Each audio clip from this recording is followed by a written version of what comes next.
샬롬, 박배관 간사입니다. 첫 번째 과인 그리스도와 함께하는 새 생활의 시작에 대한 리뷰를 진행하겠습니다. 여러분, 우선 지난 시간에 강조했던 하나님이 원하시는 그리스도인의 생활이란 무엇을 의미하는지 기억하고 계신가요?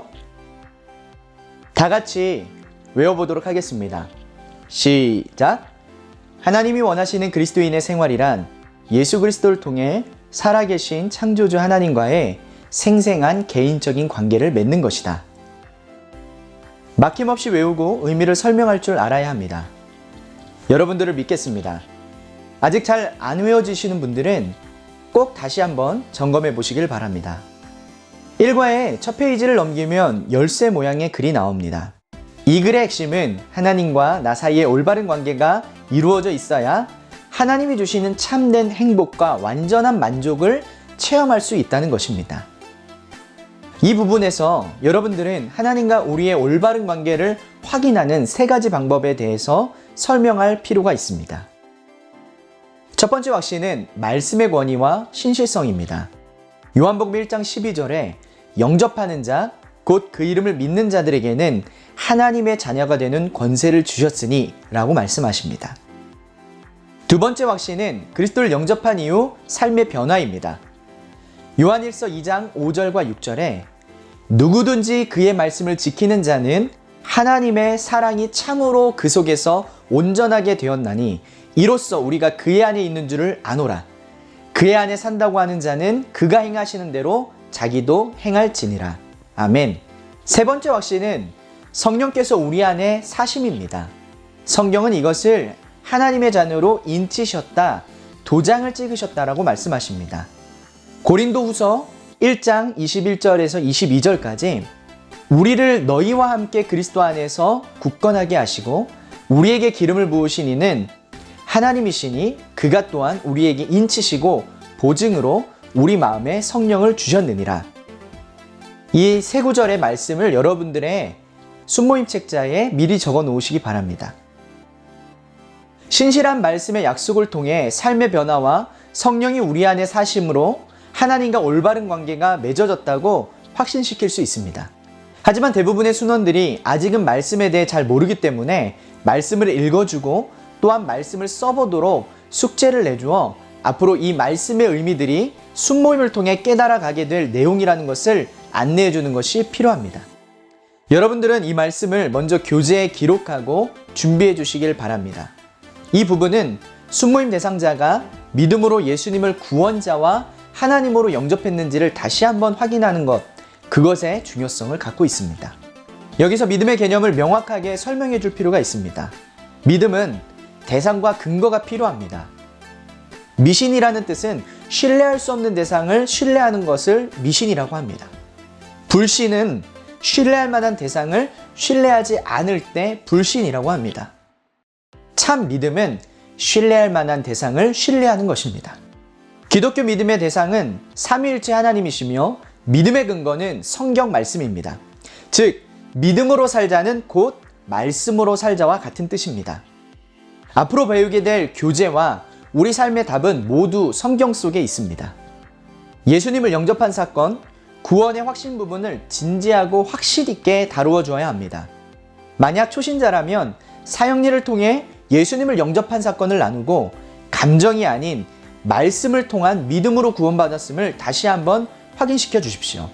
만약 순원이 기신자라면 예수님을 만난 첫사랑의 사건을 깊이 나누고 들어주시기를 바랍니다. 영접에 대한 점검을 마친 후 강조해야 할 것이 있습니다. 예수님을 영접한 것의 의미는 예수님과 개인적인 관계를 맺게 된 것입니다. 그리스도인의 개념을 그리스도와 하나 된 자, 곧 그 안에 예수 그리스도가 사는 사람을 뜻합니다. 예수님을 영접할 때 일어나는 많은 일들을 이 첫 번째 과에서는 세 가지로 정리하고 있습니다. 새로운 관계, 새로운 생명, 새로운 체험입니다. 각 소단원에 나오는 질문들은 말씀을 찾아보며 성경 말씀 그대로 답을 달아보게 합니다. 이 시간을 통해 성경 찾는 법을 가르치고 직접 찾아서 성경을 읽고 답할 수 있게 합니다. 첫 번째 소단원인 새로운 관계에서 예수님에 대한 설명에 덧붙여 나누어야 할 중요한 내용은 삼위일체와 부활입니다. 삼위일체를 설명으로 이해시킬 수 없지만 믿음의 영역으로 소개하는 것이 필요합니다. 삼위일체는 성부, 성자, 성령, 하나님은 세 위격이시지만 한 분이라는 뜻입니다. 성부 하나님은 세상을 창조하시고 구원을 계획하셨습니다. 성자 예수님은 십자가 사건을 통해 구원을 성취하셨습니다. 성령님은 그리스도를 믿는 자들 삶 속으로 들어오셔서 함께 살고 계십니다. 각자의 역할이 다르지만 또 한 분이신 삼위일체 하나님을 믿는 것에서 신앙이 출발함을 이야기해야 합니다. 또한 예수님의 부활의 의미가 우리에게 어떤 의미가 있는지 강조해야 합니다. 예수님의 부활을 믿고 우리 또한 다시 오실 예수님과 함께 영원한 부활을 소망하는 것, 이것이 기독교의 핵심임을 소개해야 합니다. 4번의 질문에서 하나님의 자녀로 신분이 변화된 우리의 특권을 소개해야 합니다. 그 특권은 용서받음, 기도로 요구할 수 있음, 자신감, 이런 것들이 있습니다. 그리고 자녀의 특권을 더 잘 알기 위해 성경을 보아야 할 것을 도전하시길 바랍니다. 5번의 문제의 강조점은 선물과 뇌물의 차이점에 대한 설명입니다. 선물은 값없이 주는 것이지만 뇌물은 대가를 바라고 주는 것입니다. 믿음으로 받은 구원은 값없이 주시는 하나님의 선물이며 이것이 은혜라는 것입니다. 구원을 이야기하며 가톨릭과 기독교의 구원론이 어떻게 다른지 설명하면 더불어 이해하는 데 많은 도움이 될 듯합니다. 가톨릭은 믿음과 선행을 구원의 요소로 생각합니다. 여기서 말하는 선행이란 7가지 성례인 세례, 성만찬, 견진성사, 고해성사, 종부성사, 혼인성사, 수도제도를 말하며 살아가면서 이것을 착실하게 수행해야 구원을 얻는다고 가르칩니다. 즉, 죽을 때까지 구원 얻을지 못 얻을지 알 수 없는 불안한 구원입니다. 역사적 배경으로 볼 때 이와 같은 교리가 생긴 것은 가톨릭이 정치적으로 변질되면서 사람들을 이용하기 쉬운 무언가가 필요했기 때문입니다. 십자군 전쟁 가운데 목숨을 내어놓고 교황청의 건축을 위해 막대한 돈을 헌금해야 했습니다. 만약 교회의 말을 듣지 않을 경우 출교가 되고 출교가 되면 성례에 참여할 수 없으므로 구원을 얻을 수 없다고 여긴 것입니다. 교황과 사제는 천국과 지옥의 중재인이라 여겨지며 끝까지 성도들이 구원의 여부를 모르게 함으로써 사람들을 통제한 것입니다. 그러나 16세기 루터는 종교개혁을 통해 말씀을 근거로 하여 믿음을 통한 완전한 구원을 선포했습니다. 가톨릭은 구원받기 위해 선행을 해야 했지만 기독교는 구원받았기에 착한 일을 할 수 있습니다. 두 번째 소단원인 새로운 생명에서는 영생의 의미를 명확하게 설명해야 합니다. 영생의 국어적 의미는 영원한 생명, 예수를 믿고 그 가르침을 행함으로써 천국에서 영원히 삶이라고 되어 있습니다. 영원한 삶이라는 말로는 설명이 부족합니다. 왜냐하면 마태복음 25장 46절에 악인들도 영벌에 거함으로 지옥에서 영원히 사는 것을 이야기하고 있기 때문입니다. 영생의 성경적 의미는 다음과 같습니다. 요한복음 17장 3절에 영생은 곧 유일하신 참 하나님과 그의 보내신 자 예수 그리스도를 아는 것이다. 즉 하나님과 더불어 교제하는 복을 누리는 것을 의미합니다.